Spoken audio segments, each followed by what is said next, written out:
when I started getting into the UFO subject, and this is not a UFO video, but I used to read everything.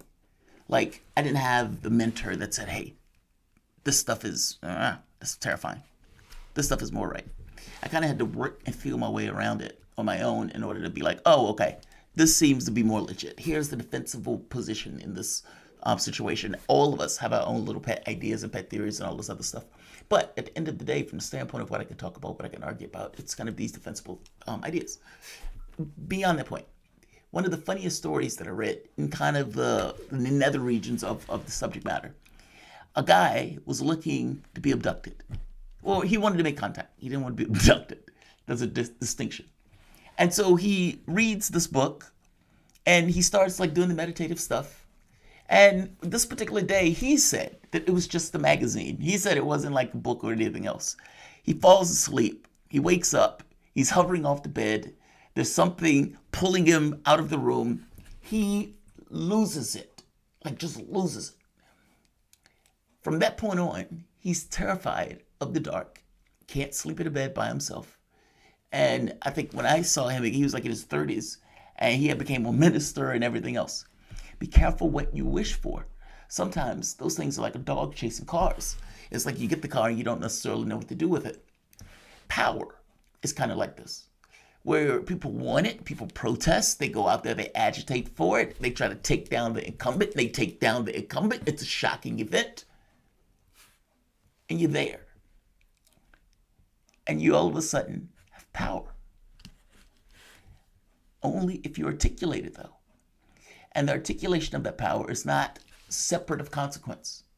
Meaning, you need to be a personality and of type and of mind and of vigor to be able to take a position that you and others around you in your group will hold for various reasons. In the context of holding that position, you may be attacked. People may call you names. They may say you're messing this up or that up. You're holding up progress on this particular event, that particular event, especially if it's something that the Democratic Party wants. If it's something that the Democratic Party doesn't want, then you will have the Joe Manchins of the world come out and there's no pushback.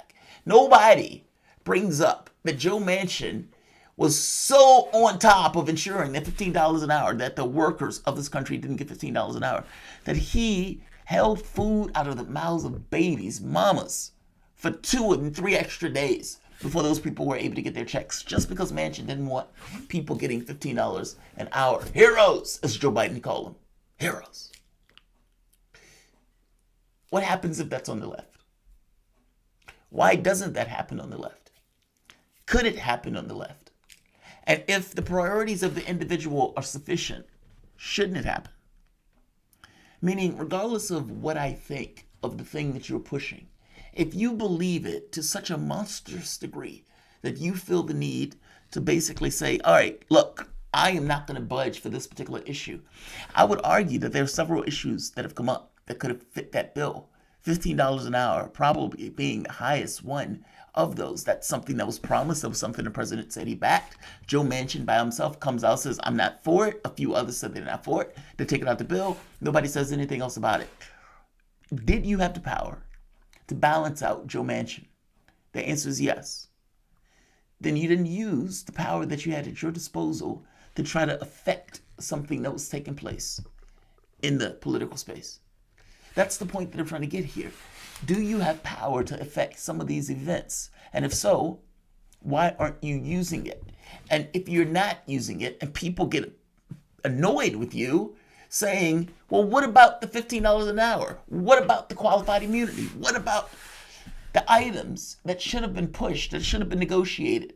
I am even of mind that each and everything that goes on should be negotiated at this point, with you guys staking out a position that is the squad's position, whatever that squad position is. It doesn't have to coincide with the party. There will be times it coincides, there will be times it diverges, but keep in mind, in one situation after the next, the Democratic Party, the SCC, the DCCC tried to make it so you wouldn't even exist. Let's be very clear. Steny Hoyer telling the guy to get out the race, that's not abnormal. This takes place all the time. Putting money into candidates to go against lefties that they don't particularly like. this is something that happens. This is something that's normal. Why do you think that AOC went around the DCCC in order to give money to the various candidates? She did that because she was not paying the DCCC because of the policy that they had where they were basically blacklisting people who go against incumbents. She recognizes that the reason they did that was to prevent any other people like her or like the other ones from coming in. And think about what that means. If the only way an incumbent loses is to a Republican, as opposed to a incumbent losing in a primary to another Democrat, well, the district may be more represented by that lefty Democrat, especially if the politics of that district has changed. But under the policy of the DSCC and the DCCC, no, that doesn't matter. The only way they want that district to change is with a Republican. Also, this is lopsidedly used.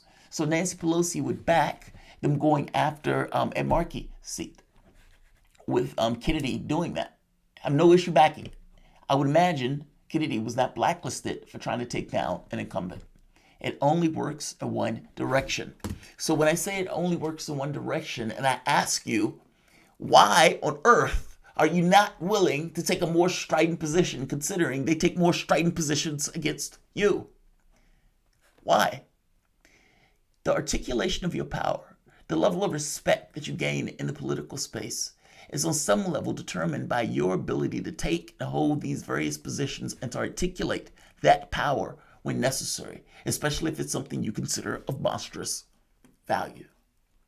And yet, when asked this question, why doesn't the squad use the power, like Joe Manchin, to force the vote, like Joe Manchin, on the various issues that they deem of lefty priorities?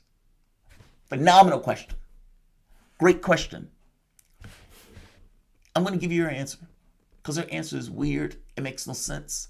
And she put out a video earlier, and the video she put out earlier is almost undermined, gut punch, punched in the testicles, full fist, legs wide open. In her first video. One video was put out as a campaign video. If you just stop it at the campaign video, okay, sounds great. The moment that you let that video go to one more question, the rest of the video looks utterly ridiculous and neuters the entirety of the...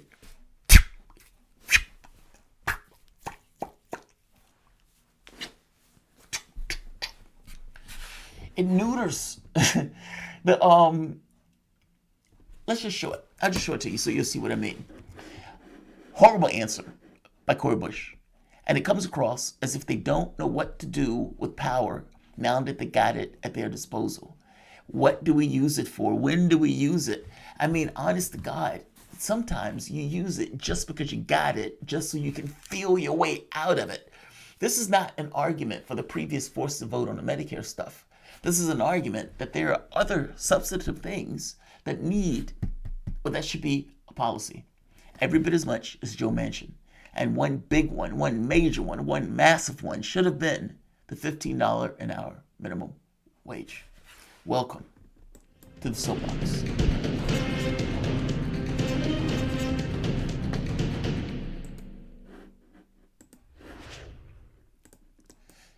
My name is Jamarl Thomas. This is the Progressive Soapbox. Guys, if you dig this content, please like, share, and subscribe. You can always support this content through PayPal or Patreon. This content is brought to you by you, and I appreciate you allowing me to do it. I know my arm is big. There is think of it as the materials can't move from one place to the other because of damage to blood vessels, arteries, and veins in that arm. And so it leaks until it gets to the point where other capillaries can be formed or a surgical solution can be found. So people ask. So that's why.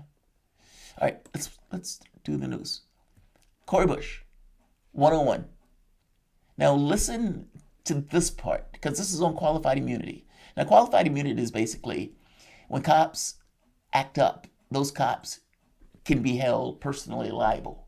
Whereas right now, that's somewhat difficult to pull off. Well, in this very specific instance, qualified immunity is one of the things in the George Floyd Act that they got rid of. And so the catch becomes when that bill goes to the Senate and they take that out, just like Joe Manchin took out the other stuff, What are you going to do? Are you going to back it? Now, when this question came up for the $15 an hour minimum wage, I don't remember if a mic was put into Cori Bush's face, but the question becomes, are you going to back it? And then you go from one item to the next. You guys have enough members to block this stuff every bit as much as Joe Manchin can block it in the Senate.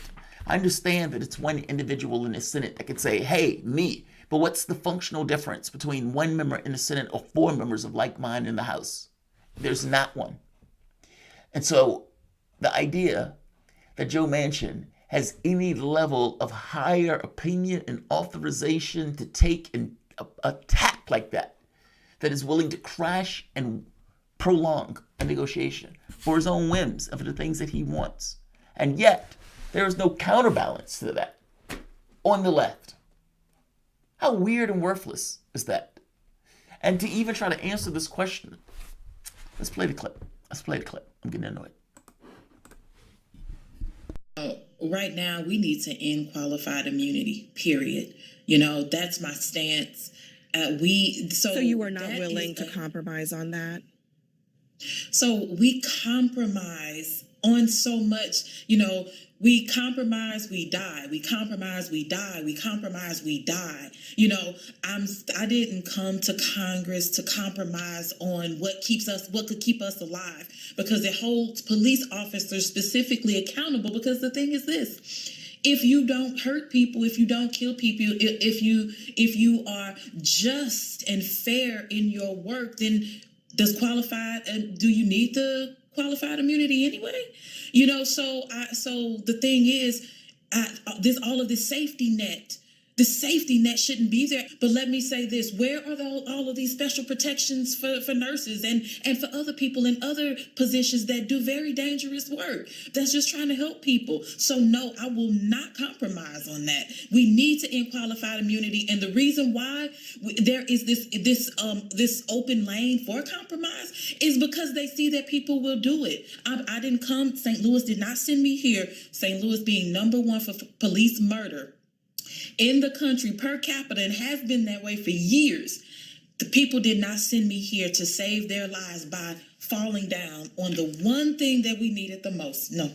And I don't want to belabor this, and I hear the passion in your voice on this issue, but if it comes back to the House with a compromise on qualified immunity, would you vote against that? I'm not prepared to vote. I'm not prepared to support that. All right. Very strong. I am not prepared to support that. I am not going to compromise on this. Compromise is death. Compromise is death. All right. I appreciate her strength on that. I honest to God do. Because when you have strength like that, vigor, this notion of existential threat in crisis, then on some level, there's a rational behavior that should go along with that. If you indeed believe that compromise in this situation is untenable and is not something that you can do, how do you work with this? Shouldn't you find other like-minded people to help you in your pursuits? Maybe you can call those groups squad. Yeah, squad. And it'll be like a caucus, maybe? Yeah, like a caucus, where a bunch of people just come together of like mind, like intent, and like things that they want to try to get accomplished in the world. And they realize that their power can be articulated and expanded by working in harmony with other people. It's how Congress works. Listen to the answer that Cori Bush gives, though, when she's asked about this notion of, well, are you guys going to stop these guys from doing this if they put in a compromise? Meaning, is the squad going to get involved? Her answer is so weird considering what she just said. There's no limit, meaning there's no compromise. Okay, great. What if it comes back with a compromise in it? I'm not going to vote for it. Okay, great. Will the squad use its capability of multiple people with like mind, kind of like a caucus, to crash the vote in the way that Joe Manchin does? Why don't you do it? Let's play the clip. What do you think she's going to say? Senate, Senator Joe Manchin from West Virginia has essentially, used what seems to be a veto power against a lot of progressive priorities, including some of the ones that you've mentioned. But in the House, Democrats have this 2-seat majority. There are 6 members of the squad, of which you are a part. What's stopping you from flexing that same power for your agenda? You just said you would vote against a compromise on qualified immunity. Are you prepared, and the rest of the squad prepared, to use that kind of veto power that you have if you vote as a bloc? I'm prepared to do whatever is needed to make sure that that our agenda moves forward. But I can't speak for the rest of the squad members. At the end of the day, my sister Ayanna Presley says it all the time. You vote alone, and you're voting for your districts. So, is that true? Think about what she's saying for the moment. Think about what she's saying. You're in Congress. You're in Congress. The way that bills get passed is by people putting their vote in, and those votes are aggregated, and the vote total, and the person in the group with the most, that motion is carried. Numbers and people aggregating is built into the process. It is literally the lifeblood of the process, outside of the money that also juices the process up. I'm making the point that this notion that everybody votes alone, I don't know what that means. Yes, you take a singular vote, but the idea that you are not working in coordination with other people is farcical. You guys were organizing around one another to such a degree that you guys were deemed the squad. I don't even think you called yourself that. Other people observe that and say, hey, those guys kind of function together. They have a similar methodology, a similar ideology of things. They vote in line with one another. If she believes in qualified immunity, that should get rid of it. I would imagine AOC probably does also. And down the line with many of the other ones. All of these guys, for some way, at the very least, tweet out stuff that's on the left. Why all of a sudden are you so cagey about that point? That's so weird. She's asking you if Joe Manchin is willing to basically crush your priorities. If Joe Manchin comes back and say, yeah, we're not taking out qualified immunity. So, you guys can go suck it. Then what? What are you going to do? Are you going to go and say, okay, well, we'll compromise? Well, you just said you're not going to compromise. So what does that mean? If your other members of the squad are not for it, you only really need 2 or 3 others to say, yeah, I agree with you on this. Are you telling me you're not going to try to work in coordination with them to stop what you consider to be a death sentence from coming through? I don't understand this interview. I don't understand your response to this. It's almost as if Nancy Pelosi had been beating you guys and holding you guys in shock therapy. And so you get this question and you don't have an answer. We all vote alone. We all vote alone. You're not in your room voting alone. First point. The votes are aggregated. Second point. The fact that they're aggregated means that you actually need numbers and other people to help you to try to get your agenda passed. That's the third point. Fourth point. You would only need 2 people to stop with that level of a shallow tally between the 2 sides.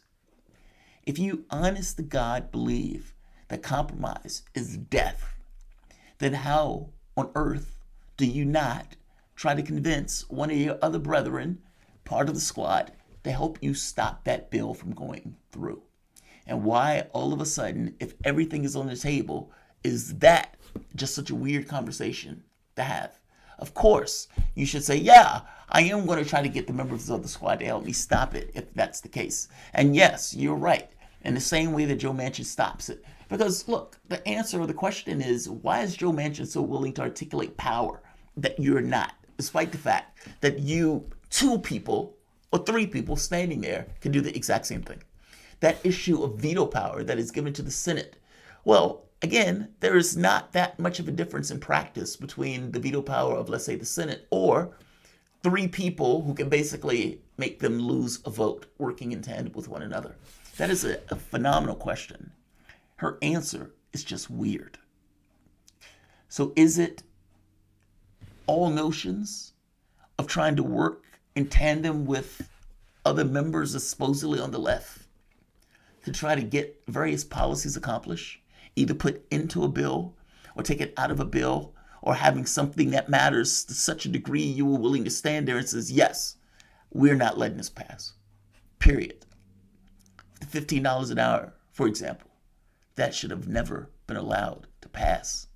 If Biden was for it, you could have used the fact that Biden said he was for it to go after Manchin on this. But it's almost as if the party had came to a group control or group answer or solution. And within the context of that group solution, they were going to vote a particular way. So yeah, they might have had to perform it a $15 an hour thing, but at the end of the day, when real brass tacks was taking place, 15 gets ditched. They passed the 1.9 trillion. They scream that everything is great because the 1.9 trillion is passed, and everybody forgets the 15 because the various people who actually need the 15 are not the people who are asking the questions. They're not the people that are on the news show. Those are the people that are still on that starvation wage that Joe Biden was talking about, and that he used those people as props to get into office. You're supposed to be different. If you need to burn that shit down, then that's what you were put there to do.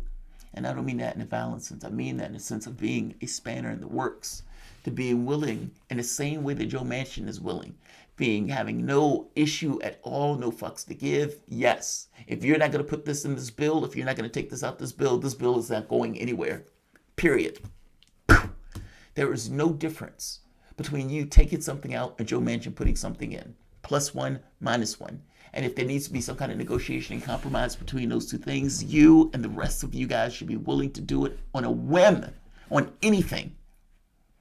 And yet, this answer gets across a somewhat disturbing reality that it doesn't seem like that is even in your mindset.